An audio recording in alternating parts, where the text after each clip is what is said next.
Hello, friends. This is Dave Hurwitz, executive editor at ClassicsToday.com, here with fabulous concert programs number 58. And this is the beginning of our Dvořák Symphony Cycle. And the reason I'm doing a Dvořák Cycle is because symphonies numbers 7, 8, and 9 are so much more popular than 1, 2, 3, 4, 5, 6. And we need to find a place to put 1, 2, 3, 4, 5, 6 because many of them are wonderful. And I think, I can't remember where in the West, I'm sure in Czechoslovakia they do it every 10 minutes, but in the West they've done a real season, a program built around a Dvořák Symphony Cycle, which I think is a pity because the 9 Dvořák symphonies are not all equally fabulous, but they're just as interesting as, say, the Beethoven 9 symphonies that begin somewhere and wind up somewhere else. And that's what happened with Dvořák. And so I thought to myself, how are we going to work in these early pieces, the ones that people just love to criticize, that everybody thinks they can say something about, but which are just full of beautiful tunes and show just tremendous natural talent. I mean, there's something to be said for tremendous natural talent and great tunes. I mean, you can come away from any one of these things humming them hugely. I mean, take Dvořák's first symphony, the Bells of Zlonice. The thing about the first is that Dvořák thought it was lost. He died thinking he'd only written 8 symphonies that survived. And it showed up in like some booksellers someplace in the 1920s or 40s or something. And anyway, so he never revised it as he did all of the others to make them, shipshape for performance. And as a result of that, people feel quite at liberty to cut and chop and diddle and futz with it. And, you could do that. It has its impracticalities.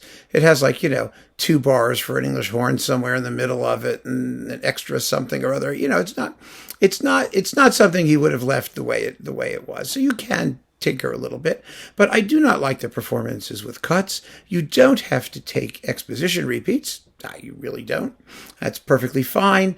But the work itself, I mean, listen, the first subject, the first movement is just basically a rising minor scale. Do, do, do, do, do, do, do, do.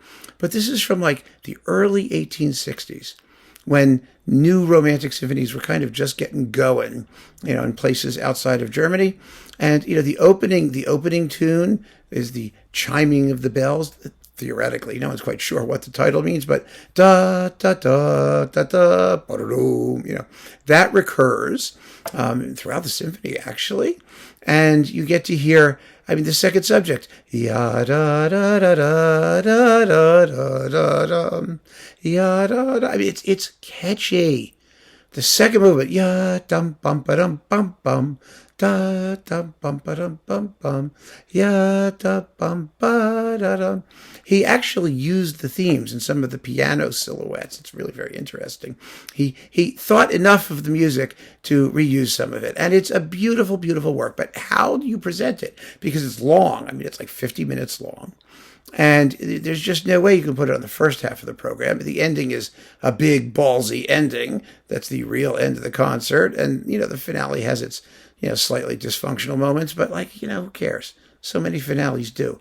So I thought to myself, Dave, I said, why don't we do a program based entirely on beginnings, incredibly talented beginnings by other composers as well, and see what we get and see how many people would enjoy coming to a concert that allows us to hear where these really, really great composers got their start with their first something.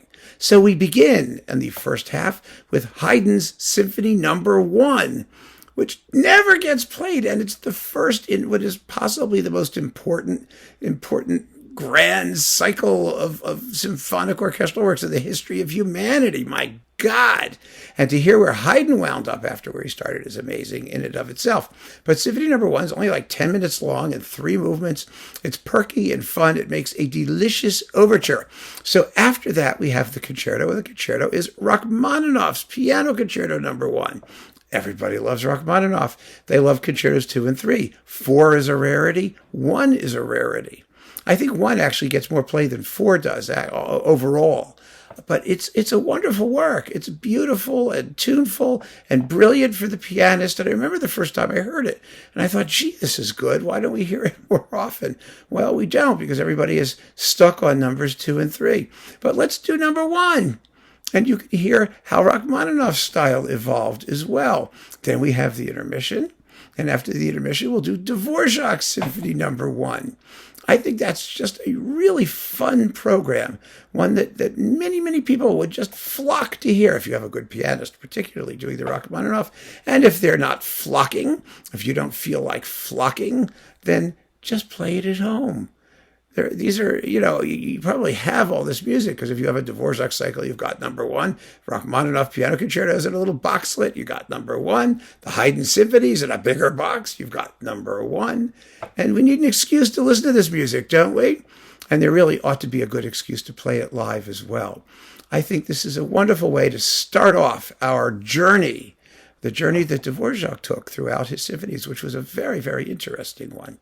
Because unlike Brahms, who threw away everything before he had fully formed his concept of what he was going to do forevermore, Dvořák started in one place as a country musician who went to Prague and was playing viola in the Provisional Theater Orchestra, and was playing all kinds of music and soaking it all in, Berlioz and Wagner and Verdi and the French operetta composers, and all of that stuff found its way into his symphonies, and particularly these early symphonies. And we don't pay any attention. We don't pay any attention at all, because, first of all, people don't think Dvořák deserves the credit for having that much intelligence and audacity, which he certainly should have. And second of all, because we don't know what he heard. In other words, we don't listen to what he listened to. He had so much practical experience of music by playing it. And so that's where we find some very interesting things in these symphonies, as you will find out as this series continues. So keep on listening, friends. Thanks so much for joining me. Take care.